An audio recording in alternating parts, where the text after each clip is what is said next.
Good afternoon, everybody, and thank you for your kind invitation. Thank you, Professor Chen, for your kind invitation for me to come to Taipei.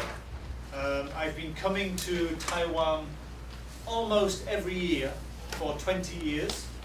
I first came to Taiwan in 1993, probably when a lot of you were not even born yet, which makes me feel very old. And I regard Taiwan now as my second home.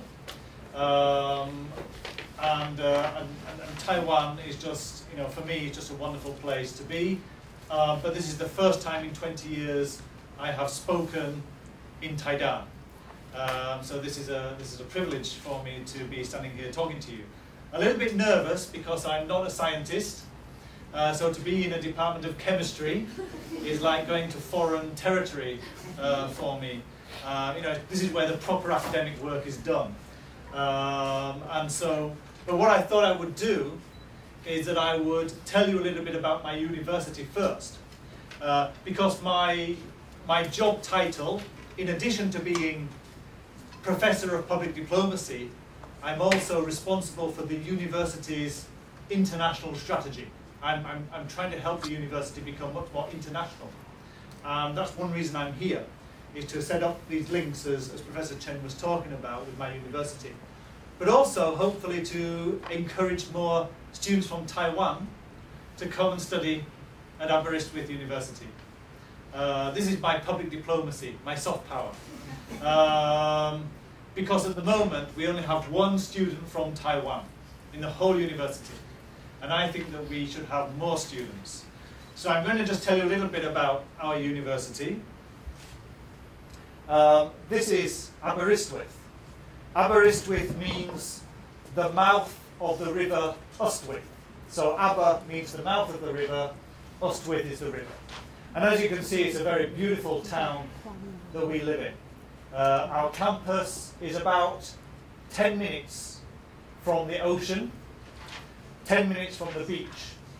And do we have a laser on here? Yeah. This one, okay. And just about here, we have some student dormitories. So our students can wake up, pull back their curtains, and have a beautiful view of the ocean. Mingye calls it the Hualien of the UK. So if you like Hualien, you will like Aberystwyth. Yeah. So there's just some views of our town in Wales. This is the National Library of Wales.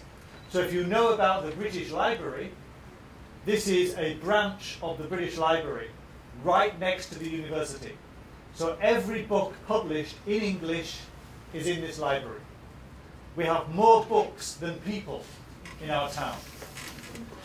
Some dolphins you can see swimming in the ocean from your dormitory on the seafront.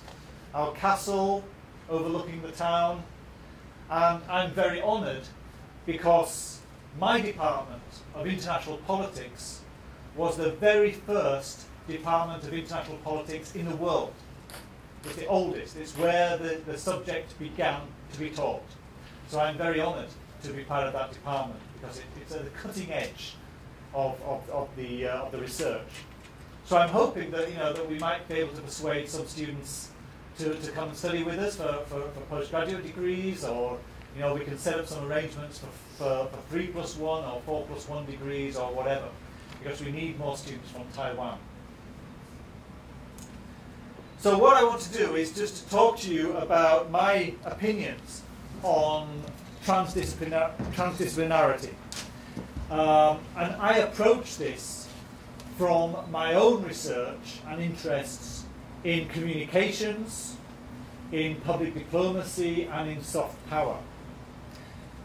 Because there is a great connection now between science and politics, science and policy. They cannot exist in isolation from each other anymore. And science has always been at the forefront of soft power, of national projection. And I think that sometimes social scientists like myself lose sight of how science can be an important measure of a world's political and economic standing. And at the same time, scientists often neglect the social science side and understand how to communicate science, how to demonstrate the importance of science to people who perhaps know nothing about it, like me. So I begin my talk. By the way, do we need a translation or not? Are we okay in English? Okay. Well, I'll just continue talking then. So I begin my talk in 1904 at the World Exhibition, which took place in St. Louis in the United States. And as part of this World's Exhibition, this World's Fair, they held a congress of arts and sciences and brought together Europeans, Americans, Asians, and a particularly big delegation from the Philippines. And they were talking about history, astronomy, chemistry, psychology. And the purpose of this meeting was to discuss how these sciences and social sciences all related to each other and how they related to the humanities. And one observer who was at this congress noted in his closing remarks, and I will quote for you, "Each of the 128 sections or addresses was to be on the relation of that particular branch of science to other branches. But in most cases, the speaker, after making a few condescendingly complimentary remarks about other divisions of human knowledge, plunged enthusiastically or deeply in the exposition of his own special contribution to pending problems." In other words, we make all of these comments about how we want to work together, but really we are just stuck in our own little silos, our own little corners, and we try to promote our own areas and our own disciplines. And what we say in England is, the more things change, the more things stay the same. Because even today, this is a problem that they recognised in 1904. And even today, scholars remain constrained by imagined disciplinary boundaries. Even though these two people, we have Max Weber on the left and George Simmel on the right. These people, among others, who were writing in the early 20th century, imagined that the 20th century would be an era of the unification of the sciences and the humanities. And if you read their work, they're always trying to bring these two sides of the equation together. But it didn't happen. And in fact, people of my generation, growing up in the 1970s, we feel a little bit cheated by science. Because growing up in the 1970s, we were told that by the year 2000, we would all be flying around with jetpacks and living on the moon, you know, and wearing silver spacesuits all the time and things. And it hasn't happened. So my generation feels a little bit cheated out of what we thought was our future.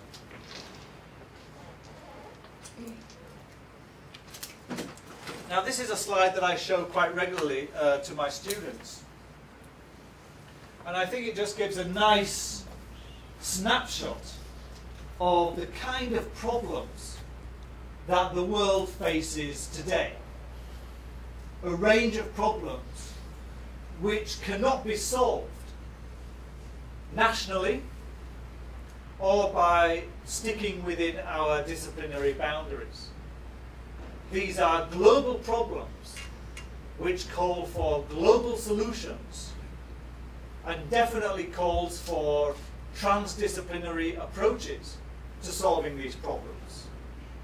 I won't go through them all, but you know, you're familiar with most of them probably: disease, pandemic, diseases, weapons of mass destruction, the environment.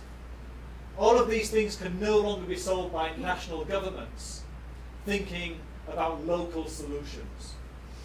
It requires global thinking, global cooperation, and cooperation between the sciences and the social sciences, and between academics and policy makers.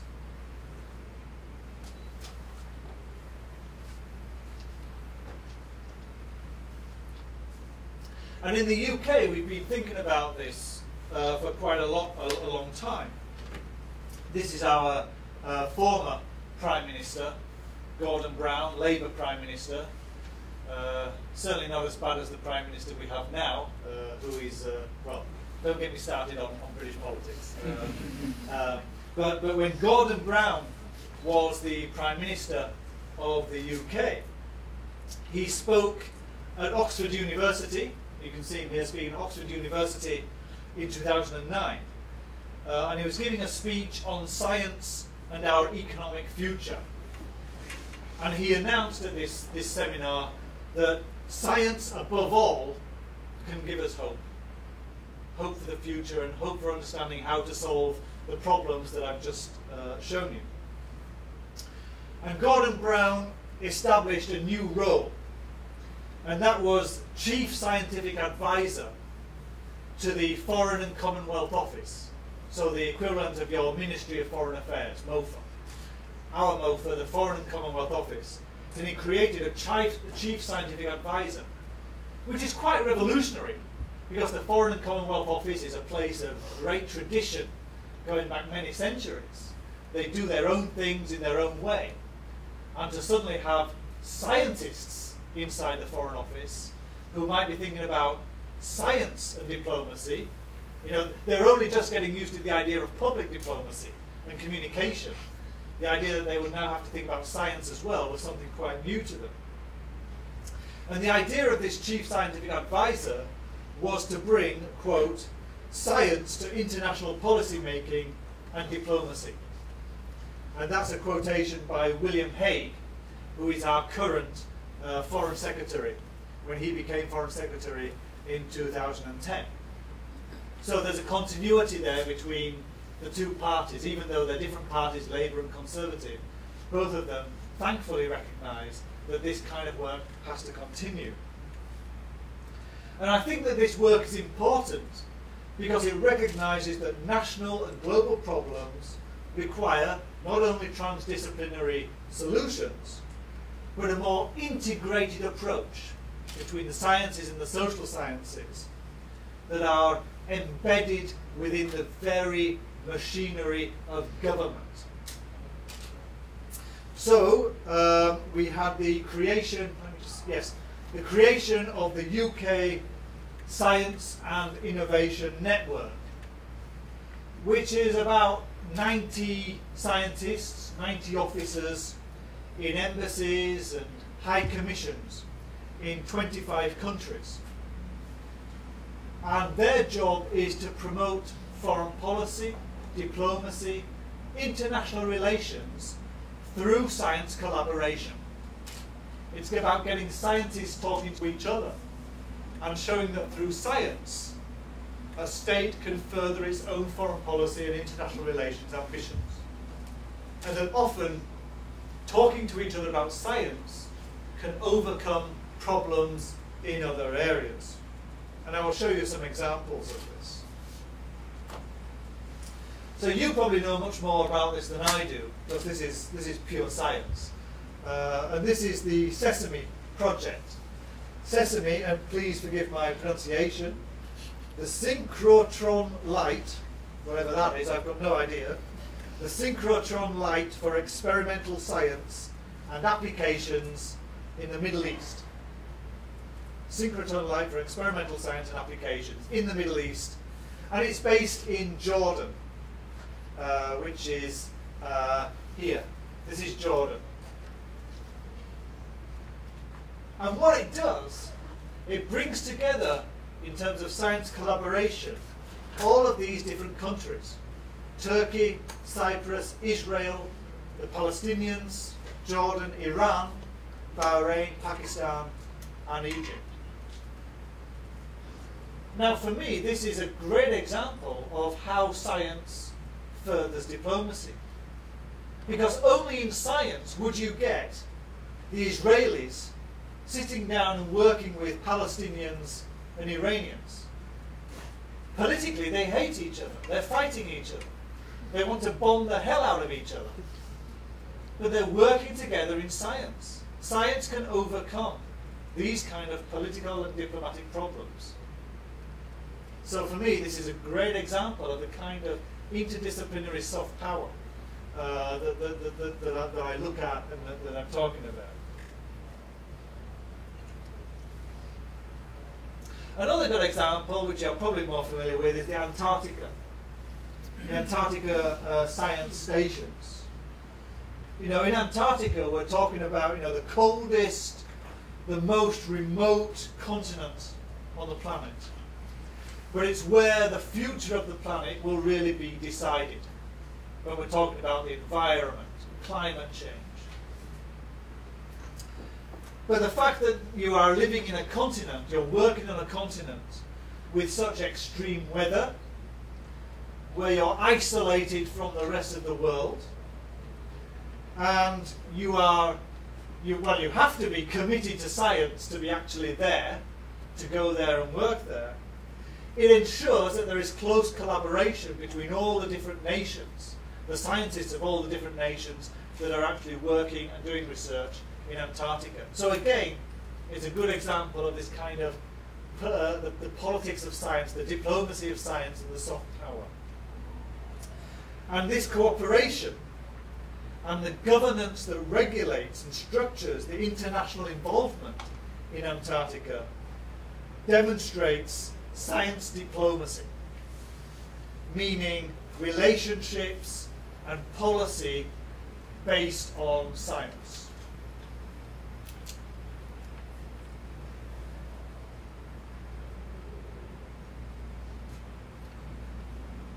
And I think that all of this is important because when we talk about soft power, we are really talking about attraction through ideals and principles and what you stand for, your integrity, your credibility of attraction. I get very angry because a lot of people talk about soft power in very superficial terms now. Joseph Nye, who is the guy who first coined the term soft power, he's now in Taipei. And he was talking to President Ma yesterday. And I'm very critical of Joseph Nye because I read his work, and soft power basically means everything. And it comes to mean, you know, celebrities and architecture and fashion and music. All of these things are a kind of soft power. I don't think so. What I want to do as part of an international politics department is to bring back the power in soft power, bring back the political, and understand the political purposes and the responses. So for example, the Monocle magazine, which you can buy at S-Light over the road, because I've seen it this morning, Monocle publishes every year an annual soft power survey about who's up and who's down in soft power terms. Germany is #1 this year, apparently. But this survey, I think, is very, very superficial and quite meaningless. First of all, how do you measure the soft power? But also, they have this very curious thing where they're talking about Sweden, Swedish soft power. And what they say is that Sweden is very attractive because it has good governance, a good welfare system, people are happy to live there, and everything else. And then the phrase that they use in this survey is, but these are the boring things. What they need are more celebrities and more high brands and more films and everything else. Now, as a political scientist, this makes me angry, because these boring things like good governance and welfare, these are the things that soft power is about. It's about, you know, the values and the principles and how you govern a country that is important. That's the ideal projection of a country, not, you know, your celebrities and your movies and your music plays a part in terms of attracting people to your culture. But at the end of the day, it's whether or not, you know, you are doing good in the world and how attractive your government and the values that your government stand for is. And I think that this is a very good definition of soft power, and I think it's one that I'm 100% committed to. while armies, bullets and bombs may be required to win wars, ideas and communication might prevent them. You know, and one of the reasons that I study military communication, and I study propaganda, and I study the way that the militaries use communication, is because we recognize that it's always better to try and prevent wars than to start them, and to end them by communication and ideas. It's always better to persuade somebody to lay down their gun, right? And this is why me and my colleagues that I did my PhD with, you know, first got into communication, because we are committed to the idea that communication can promote peace, although it can also start war. And Joseph Nye himself is very critical of the idea of hard power, you know, bombs and guns, and using these as tools of statecraft. And the reason that he promotes soft power is because he said that in the military and in governments, there tends to be a preference for something that can be dropped on your foot or on your cities, rather than something that might change your mind about wanting to drop anything in the first place. And so former Secretary of Defense, the American Secretary of Defense, Donald Rumsfeld, even as late as, you know, the invasion of Iraq in 2003, was saying, I don't know what this soft power is. You know, it's meaningless. And yet Hillary Clinton was saying only in 2011, we are in an information war, and we are losing that war, because communication is really at the heart of every political relationship these days. And soft power plays its part. And I think that this was clearly most demonstrated during the 1950s and 60s in the space race. Nothing demonstrates the interaction of science, politics and soft power like the space race of the 1960s. In a joint session of Congress on the 25th of May 1961, President John F. Kennedy announced America's commitment to landing a man on the moon by the end of the decade. You know, he says that I believe this nation should commit itself to achieving this goal by the end of the decade, to land a man safely on the moon and bring him back to Earth. And of course this ambition represents the technological ambition, the vision of the 1960s. What we call in Britain the white heat revolution that swept the developed world at this time, as well as the youthful ambition of Kennedy and the administration. We call it Camelot, this kind of mythical administration of Kennedy, a bit like King Arthur and the Round Table. But the ambition to take part in the space race was also born out of Cold War politics. The US was embarrassed that the Soviet Union, the communist Russia, had won the space race with the launch of Sputnik, the satellite, in 1957. And when Yuri Gagarin became the first man to orbit the Earth in 1961. President Kennedy was also reeling at this time from embarrassment over the Bay of Pigs fiasco, when America sponsored an invasion of Cuba to try and get rid of Castro, and it just went terribly wrong, and the CIA was embarrassed and everything else. As well as developments in Berlin with the creation of the Berlin Wall and the beginning of American involvement in Vietnam. So Kennedy was conscious that the world was looking to America for some kind of leadership out of all of these embarrassments. And he needed something to convince the world, but also to convince Americans that US power was not declining, was not going down. And the mission to the moon became a very useful national rallying cry, a way to bring Americans together behind one single vision. And it also, of course, projected American strength to the world. You know, it projected the idea of American scientific power, the soft power of US science.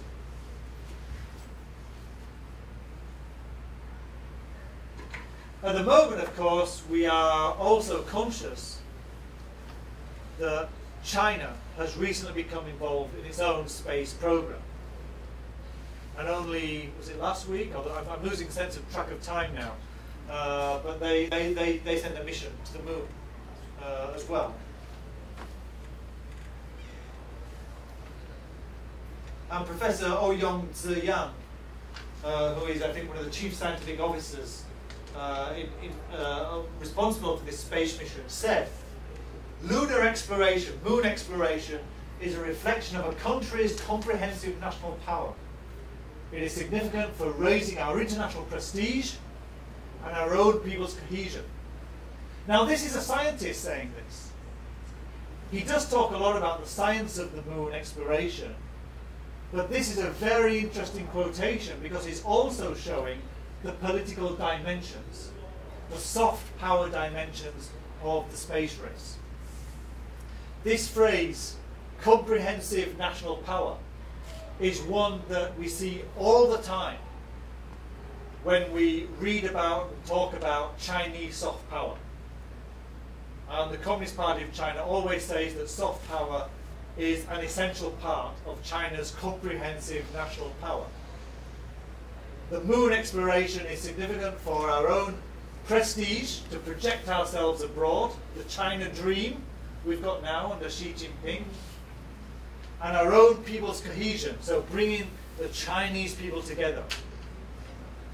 So the space exploration, on the one hand, is for, yes, for scientific purposes, but on the other, even the scientists are recognizing that this has very strong political implications, both externally for China, but also internally amongst Chinese people.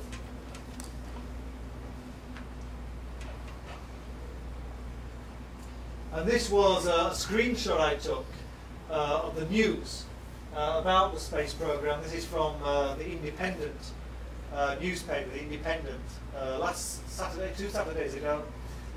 Independent being a British newspaper. And I thought that the headline was very interesting. In the footsteps of the US, why the next man on the moon will be Chinese. It really projects that idea of, you know, of China's scientific soft power. That China will be the next nation, the next man to set foot on the moon will be Chinese. At the same time, there is something of the space race going on between India and China. So they're locked in their own kind of soft power struggle. You know, in the past, as I said, it was the Soviet Union and America. Now it's pretty much India and China who are doing the same thing. And you know, India's ambition to send an exploration to Mars, it says, has sparked their own space race with China. And when China announced that it was sending this mission to the moon, the TV news in the UK were interviewing a lot of Indian policymakers and scientists and saying, no, we're not in any kind of space race. You know, we're not bothered about China sending this to the moon. We have our own priorities and our own technology. But the mission to Mars was announced by the Prime Minister of India on Independence Day in 2012 at the Red Fort in New Delhi. Let me just see if I've got this. Okay. It was announced by the Prime Minister. And the science editor for New Delhi television noted, and I quote, "Anything said from the Red Fort is always replete with national pride," and added, "If India does beat China to Mars, can you imagine the national pride?" So again, there is this sense about soft power. The fact that the Prime Minister of India is standing on this place of national significance for India on Independence Day, the biggest day of the year for India, and announcing this national ambition, It's really like, you know, President Kennedy standing up in front of Congress and saying we're going to land a man on the moon by the end of the decade. And it's all talked about in terms of national prestige. So again, science implications, but also politics and projection of Indian strength and prowess. But then only a couple of weeks ago, I saw this headline on the BBC: Indian Mars mission hit by snag, hit by problems. Now, can you imagine the Indian prestige now that China has gone to the moon and India's own exploration has been hit by problems? You know, so that sense of achievement and pride has declined somewhat in the space race.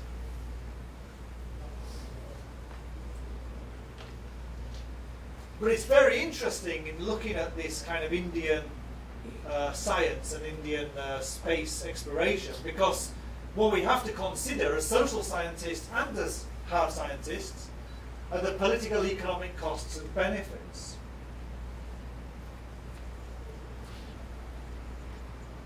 And you know, what we have to ask is, does this indicate a shift in government priorities? Could the 60 million British pounds spent on sending a mission to Mars be better spent? Are there other priorities that India needs to be looking at? By 2015, an estimated 53 million Indian people will still live in extreme poverty. So you can understand why a lot of people are saying, why? What's the point of sending something to Mars when we don't have sanitation and schooling and good housing for our own people? And of course the Americans said the same thing, which led to the end of the space shuttle missions. You know, why are we doing this? There's nothing more to do, there's nothing more to explore, and it's a waste of money. But Sandeep Chakra, who's the executive director of Action Aid in India, actually, you know, a non-governmental organisation that is responsible for looking at poverty in India and addressing problems of poverty, says, developing a sophisticated technological base in a country with this level of poverty is not a simplistic contradiction. What is important is to harness the advances that science and technology bring for the greater good, and to use those advances to overcome ingrained poverty and build hope for future generations. In other words, it's too easy to say this money is a waste and it could be better spent, because even the people who are addressing poverty are saying there are benefits to this, that we may not even know about these benefits yet. But if there are scientific advancements and achievements and progress made, this could have benefits to alleviate the poverty that we're addressing. And that it's too simplistic just to separate the economics and the science and the politics. That what you need is a more interdisciplinary approach. So if Sandeep Chandra is correct, then this demonstrates yet again the urgent need to bring to the table a truly interdisciplinary approach to solving problems. Soft power is about projecting one's own values and achievements.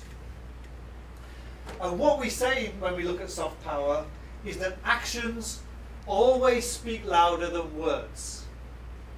What you do will always be far more important than what you say or how you say it.